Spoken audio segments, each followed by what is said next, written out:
waaw Beuz alhamdulilahi rabil alamin ndax nag àddina noonu la demee te ñun moom même doonte bu fekkente ne duñu ay mag noonu bu ñu dañuy sant bu ñuy sant ndax mu ñu war bokk na ci lii gën a yokk a tax nag comme man maa doon ñëw participer live yi ci bu ndam amee bu yàlla defee safaan itam dama ko koy sante bu baax a baax man moom ñi ma xam dëgg xam nañ ne man awma problème ci ay défaite surtout boo defee li nga war a def ñëw am défaite defe naa rek maa ngi ko fiy wax sax ci benn live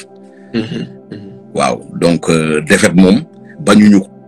liñ mooy nga ñëw def loo xamante nii maanaam defoo liñ la def loo ba pare jël défaite quoi donc sant naa yàlla bu baax di dalal aussi xelu ñëpp ndax mooy li nga xamante ni moom a gën a war itam comme man maa nekk en contact direct ak waa Singapour donc yaakaar naa ne tey bépp information ci moom man lañ koy macha allah may dalal xelu ñëpp rek ne coup bi dal na dalul fañ ko war a jaarale même bu gañe woon ko war a jaarale lañ koy jaarale rek ba keroog muy ñibbiwaat ca hôtelam même bu gañe woon Dakar fii gisoon ngeen ko ba mu dalee combattre aussi à Singapour noonu la waxoon na ku mel ni Paa la ne ko bokkul ak làmb la dóoree nga daanu say mbokk yenn yóbbu wala yow boo dóoree nit mu daanu say mbokk yuuxu yóbbu fii même boo dóoree nit ka mu daanu aussi da ngay jaarat ci médecin yi chaîne la benn par benn test yi la war a defal liñ la war a defalal yëpp ñu def la ko ba keroog ngay ñibbi war sa hôtel donc à l'heure où je vous parle donc mu ci ligne bi di def comme test yam doon def rek nga xam ne ba muy gagné itam def quoi voilà donc sant yàlla alhamdulilah yàlla na yàlla defal lépp macha allah moo ko mun a waxee li ci des nag sport moom il faut qu'il y ait un vainqueur un vaincu wala match nul li ci am solo mooy boo ñëwee war a combattre li may wax rek il faut am ku juum maanaam pour ndam mun a am dégg nga munoo am défaite dëgg la sant nañ yàlla bu baax ndax moo ñu doon may tey xañ nañu mais loo gis rek xëy na am na loo xamante ni xëy na am na lu ñu waroon def defuñu ko comme ni ma déggee ñu bari wax ko man sax d'ailleurs kontaan naa trop ni nga xamante ni tëboo rek jël ma ci live bi parce que quand même déglu naa de grands experts yoo xamante ni wóolu naa seen xam-xam seen expertise doyloo naa ko waaye nag ma doon wax démb ak barki démb tey laa ko gën a mun a wax mooy xam nga lan defe naa ba ci live bi mujj barki démboo Njaay dama la ne toutes les portes sont ouvertes pour suñu ay champion ñu ñëw jàppale ki nga xamante ni mooy Reug Reug ndax un digne représentant du pays de la Teranga lii wax naa ko ci live wax naa ko ci journal donc ñun duñu ñooñu nga xamante ni tey nit daf ñuy critiquer mu naqariñu wala ñu am ci non man boog bu ma nit critiquer je suis très content ci ki nga xamante ni maanaam daf ma critiquer je suis très content ci koo xamante ni critiquer na staff bi maanaam ci xam-xam parce que nag bu boobaa dañ ñuy jàngal te lan ñuy jàngal buñ ko sàccee ci yow bu yóbbu ko bu ñu amee ndam ñun ñooy bég kon man bañuma ko critiquer dégg lépp lu waay wax benn par benn nag ba ci commentaire yi ñuy bind man sama iPad laa yor wala sama kii di noter benn par benn yow xam nga ne commentaire duma ko bàyyi mu jàll parce que loolu li ma ciy def rek mooy dama ciy jàng lu bare am na habitude di wax ne ñun amuñu xaj ak seen surtout nag ci suñu ay champion ndax wax ji itam defe naa ne yàgg naa koo leeral ñun lii du examen boo xamante ni dañ koo def ñu ne ñu at mi ngeen mun ngeen dem defi MMA c'est cause de rien du tout boo xamante ni moom dafa bëgg les combats sport ñu wutal ko ay combats sport mu ciy jongante donc tey chaque jour damay faral di wax ne c'est un sport boo xamante ni dañ cee dugg en autodidacte kenn formé wuñu donc yaakaar naa ne aujourd'hui ñun gagné mënoon nañoo perdre plus de 5 combats sax doog a commencé gagné. di encourager sa waay xam naa ne moom dana ko jël ak philosophie. li ñu ñun ñëpp ñun ñoo ko gisandoo. war na am warul am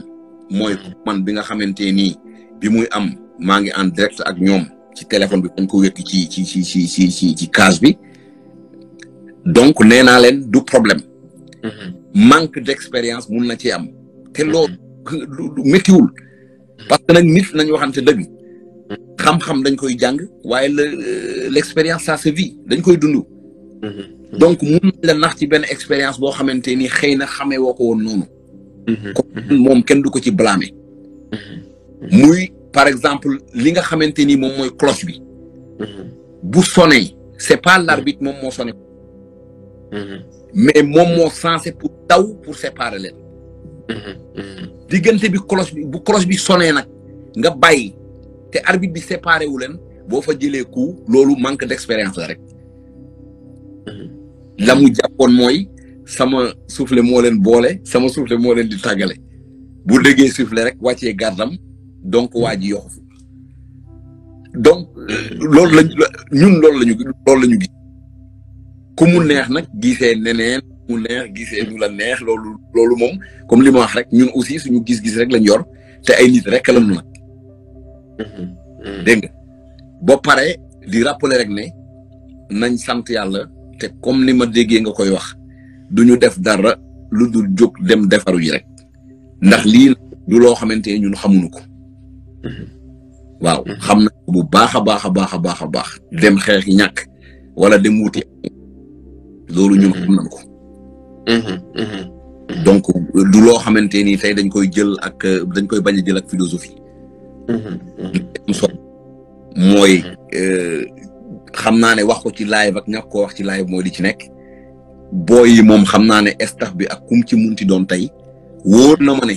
nit ñi amee lu leen naqari noonu sax mu métti leen trop xëy na ñoom mun fexe naa ba ñoom ñëpp bu dara ñëwee ñu jël ko ak philosophie. ña nga ay xale yu ñu sol xelu mag la ak yu ñu sol yàpp mag. merci. parce que aujourd'hui ña nga daan gagné. ay nit nañu rek. gënoo Ngalani. gënoo Patrick Simit. gënoo aussi Gritchenko mi. gën keneen ak keneen.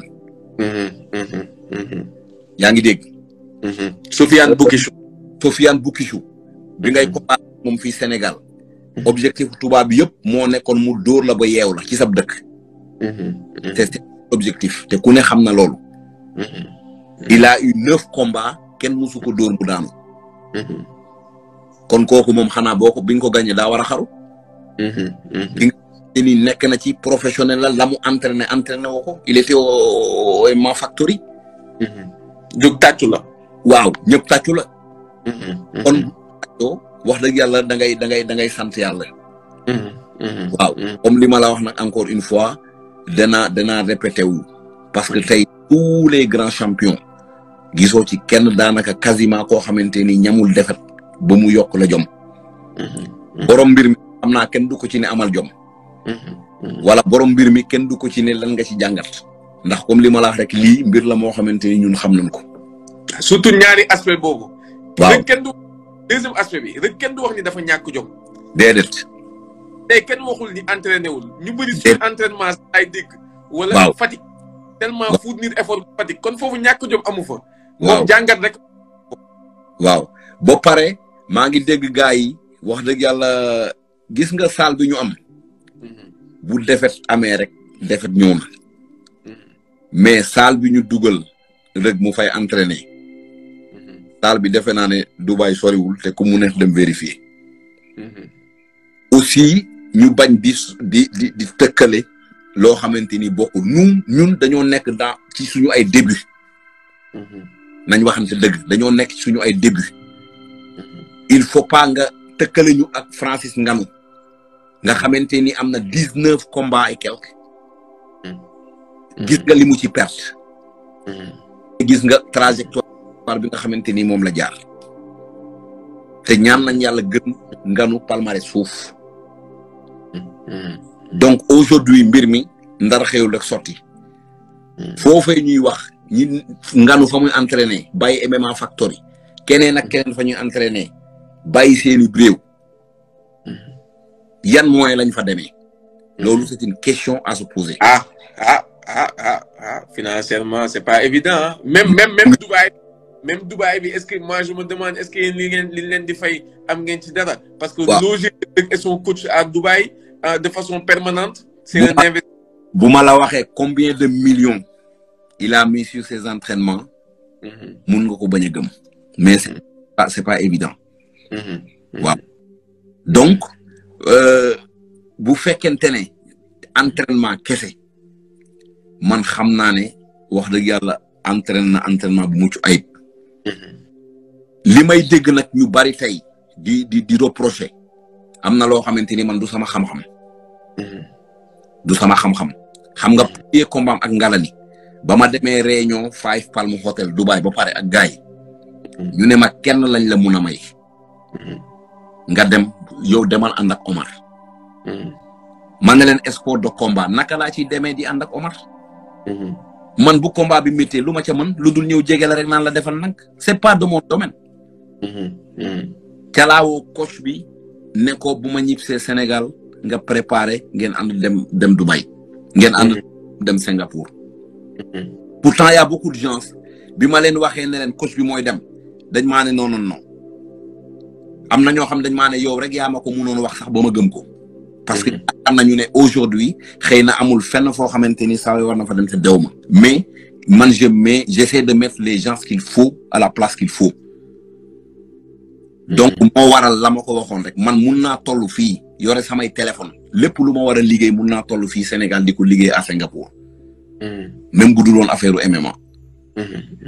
donc yow yaa mun a dem rek dem teewee ji affaire bi voilà donc je ne pourrais pas être trop long mais daal wax dëgg yàlla sant nañ ñëpp gërëm nañ ñëpp gis nañ soutien bi tey li ne woon ci xolu sénégalais yi li leen mënoon a bégloo mooy tey Reug-Reug gagné yaakaar naa ne à l'unanimité jàpp naa ne amu ci kenn koo xamante ni vraiment bëggul woon ñu indi ndam li Dieu en a décidé ainsi wax dëgg yàlla nañ ko sant gërëm ko jéem a jóg defaru ji waat tey wax ne rek danaa ko répété waat toutes les portes sont ouvertes pour nos grands champions man nag nga xaar bu ñu am défaite nga doog a ñëw vraiment di joxe sa xam-xam jàpp naa ne nga joxoon ñu ko ba ñuy guerre yi defe naa ne moom moo ci ëpp solo yaakaar naa ne koo xamante ni nee na leen toutes les portes sont ouvertes buntu yëpp ubbi nañ ko wala sax ma ne xa buntu xe foofa mbete sérieusement wax dëgg yàlla fala mun yem